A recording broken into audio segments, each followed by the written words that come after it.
Hello, adventurers, and welcome to another installment in my Legend of Kelamentura series. This isn't a recap video. This is another lore video. Previously, I've talked about in the beginning video how my theories on creation for the universe and how the gods came into being and how the planets and the war between the Scourge and the Pure Ones. I also I've talked about the Council of Mentura, and I have also talked about the war that took part of it 25 years before the adventure that my party is currently playing through. This video, no idea how long this is actually going to be, but in this video I'm going to do an overview of the Pantheon of the gods that I use in my world. This Pantheon is the Pantheon of the Pure Ones. This is the dominant religion in Mentura and Amberino.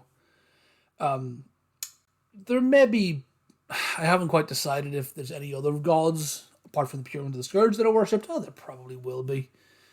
There'll be some cults worship some. I always get like a cult for like an archfey or devils or demons, that sort of a thing. But this is my pantheon for the Pure Ones. So, I've got my notes over here. So if I keep looking this way, my notes are there, my camera's there.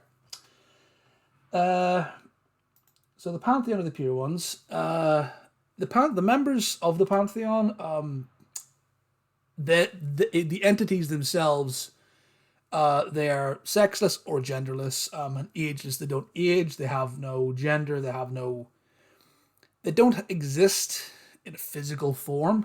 Whenever they appear to someone or someone.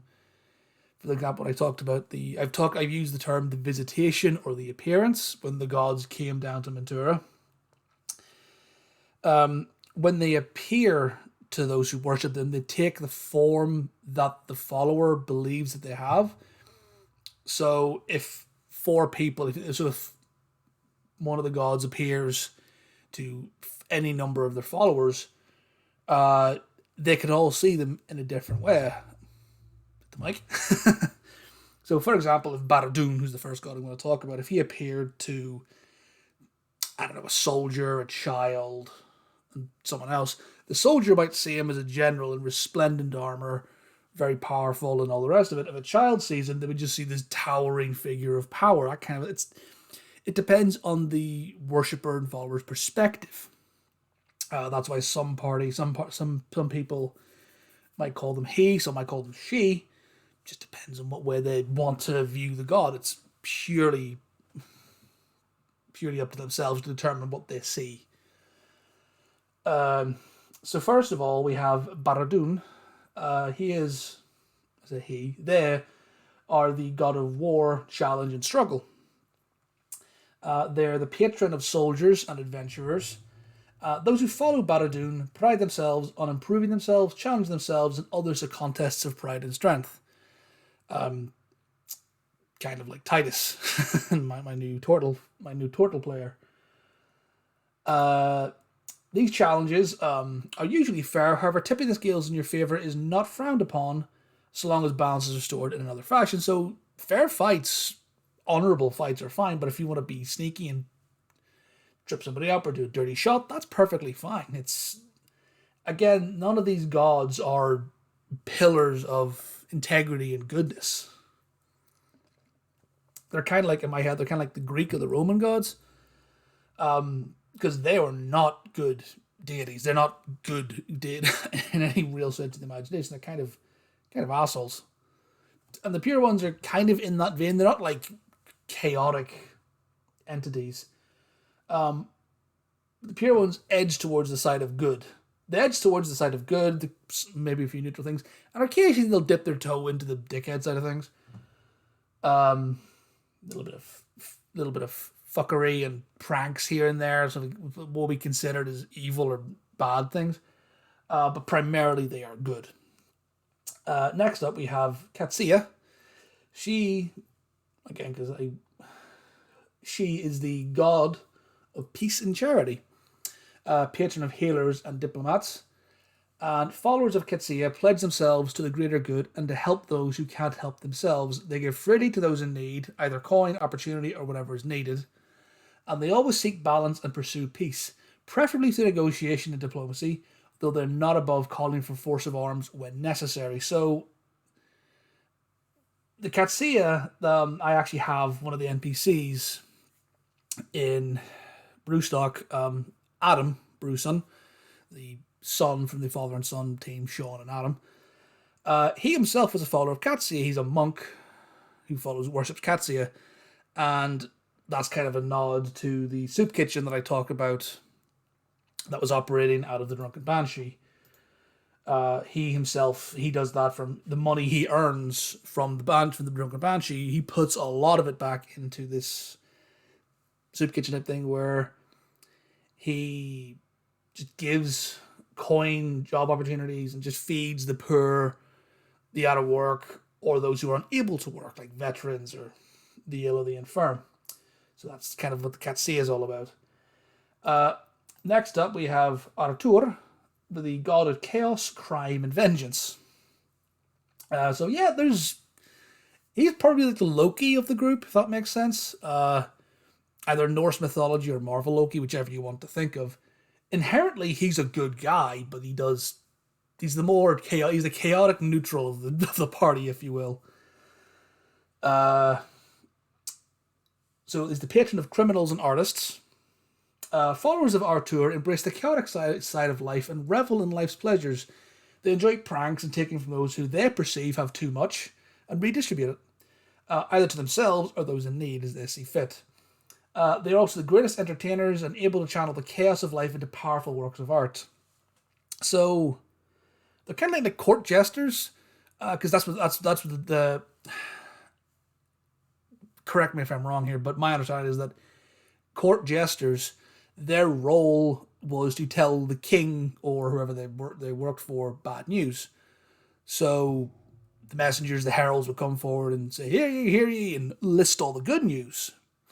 But when something bad happened, like, oh, an enemy army has landed, we lost it down to the plague, your son has died, that was what they put up the court jester. He would do some sort of performance or player, put it into a fun setting, an enjoyable setting, to soften the blow of the bad news. That's my understanding of court jesters. That's kind of where Artur comes into this. He's the fun one, little mischievous scamp, if you will. Most of what he does is generally, it's all in good taste. Of course, you can tell a bad joke now and then. That's kind of where Artur sits. Like, say, bards, rogues, and yeah. I'd put vengeance in there as well, because it's kind of the dark side of Artur. That's the sort of the vengeance side. The chaos and crime, that sort of thing. But then again, out of chaos comes beauty and art, if you will. Next up, we have kind of the opposite of that. We have Arakael, who is the god of order and justice. All the Paladins, if you will, heavy D&D Paladins, sees themselves as this. I am the god of order and justice. Smite! He is the patron of lawbearers and bounty hunters. These followers seek justice and order, upholding the laws of the pure ones and eradicating all traces of the scourge gods. These followers are righteous and pious and devote themselves wholly to the pure ones. So these would be like the militant crusaders, if you will, from back in the Crusaders, back during the Crusades. These would be sort of the ones who would champion the pure ones, and any sense or semblance of the enemy, the scourge, or whoever they deemed to be the enemy, is wiped out. Very inherently, very for pop culture reference, a very Deus Vult, Deus Vult, Deus Vult, Deus Vult, if you don't follow us, you're against us type thing. They're the very strong-willed, aggressive, militant branch, which, again, you can see where that can go too far. Being a lawbearer or a bounty hunter, there's nothing wrong with that, but you can take things too far. You can persecute unnecessarily. If someone worships the Scourge, and they're not doing anything inherently evil, they're just brought up like that, like a mother and their children. They go in there in the temple and they're playing. If you come in and, you worship the Scourge, cut your head off, that's a little bit, well, why did you do that? They're not actually causing anyone any harm. Yes, in Mentura, worship of the Scourge is outlawed, But, you know, if it's some wee kid who's just walking around holding a little doll of, I don't know, one of the Scourge, that's not really... That's just the kid's been brought up like that. They don't know any better. So you can see the balance thing coming into effect here. Second to last, we have Faldir, the god of crafting and industry, the patron of smiths, engineers, and builders. These followers are skilled with their hands and their minds. They use their talents to accomplish great feats of engineering, craft weapons of war, or build cities.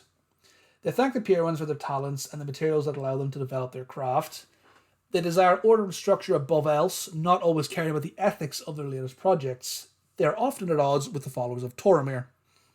So these are like the industrialists. They seek progress and greatness above all. They see Mentura, or the world, as a gift from the gods. Yes, they appreciate the gifts that have been given, but they see it as a sandbox, as clay to be molded into something that they wish, as something that can be molded and improved upon. So this is where you get the vast cities, the great architectural wonders, the ones who will go out and cut down a 500-year-old forest to build a new settlement, that kind of thing. Not all of them are as vindictive as that, but some of them just go, nah, I want to build Disneyland, raise a forest to the ground, build a theme park. Some of them are like that, but some of them are a bit more minded. Again, you can see the balance thing coming into effect here. And last off, we have Toramir, who is the god of nature and agriculture. You can see the opposition to Faldir here. He is the patron of farmers, brewers, and chefs. Or anyone else like that. These followers seek to protect nature and the natural order bestowed by the gods. While most recognize the need for advancement and are grateful to those who follow Faldir, there are a core few who shun anything they deem of man and not the gods, and some go so far as to try and destroy anything they deem offensive. Most followers are harmonious and peaceful, but they are quick to anger when nature is defiled. So, again, some of them go, yes, we have the natural order things. They give thanks for the natural order, and they try to preserve it as best they can. However, as I mentioned, some of them are not above recognizing that, yes, while it's all well and good, while I'm happy to go and live in a yurt in the middle of nowhere, asking your 90-year-old grandmother who's had bronchitis to do that, that's not the best thing for her. She needs somewhere that's warm, that's dry, sheltered, that's somewhere she can be safe and live out the rest of her life in peace and not struggle to survive. So that's where you go, okay, well, I can live it rough. She needs a warm, dry building that Faldir, people who watch Faldir would build. Although you have the militant druids and naturalists who go, nah, shun everything. You have hermits who live in the middle of God knows where, who just shun everything and go, nah, I want to live by myself. And if they come into, and they wouldn't know what to do if they walked into a town or a building, and if anybody tried to come in and try to build something in the middle of it, they would kill them. They would chase them away. Don't get out of here. This is my sanctuary. Back off. So again, you have both two sides of the coin. And that's the Pantheon. So again, we have Baradun, the god of war, challenge and struggle. Katsiah, the god of peace and charity. Artur, the god of chaos, crime, and vengeance. Arakael, the god of order and justice. Faldir, the god of craft and industry. And Toramir, the god of nature and agriculture. I've done that intentionally. I've tried to create the Pantheon that covers most, not all aspects of life can be covered. But I've tried to create a Pantheon that covers all of that. And then I tried to create opposites to balance it out. So Faldir and Toramir, nature and progress, are at odds with each other. Arakael and Artur, all law and order, chaos and crime. The two can't exist. You can't have one without the other. If you have one without the other, you either have complete anarchy in Artur, or you have a police state in Arakael. And then with God, and then with Baradun and Katsiah, you either have constant war and death, or you have just a nanny state. Constant. You need both of them. I'm not saying Katsiah is a bad thing to have, but there needs to be a degree of struggle and challenge, and people need to prove themselves. There needs to be ways for people to go out and find themselves and prove themselves. So if everything's peaceful and kumbaya, what happens to, life needs balance. And that's what the pure ones preach. It's what they teach. It's what they try to promote, is peace and balance and coexistence. But in a good way. That's what they try to do. Is, yes, there's going to be death, there's going to be murder, there's going to be people who go out and do evil, horrific things. But there are also people who do great good. And life as a whole, as long as there is balance in the world and in Mentura, that's all the pure ones really can ask for. It's when the balance tips in either way. If you have too much nature, if you have too much development, if you have too much peace, too much war, too much crime, too many. Finding the balance and maintaining it is the greatest struggle the citizens of Mentura have.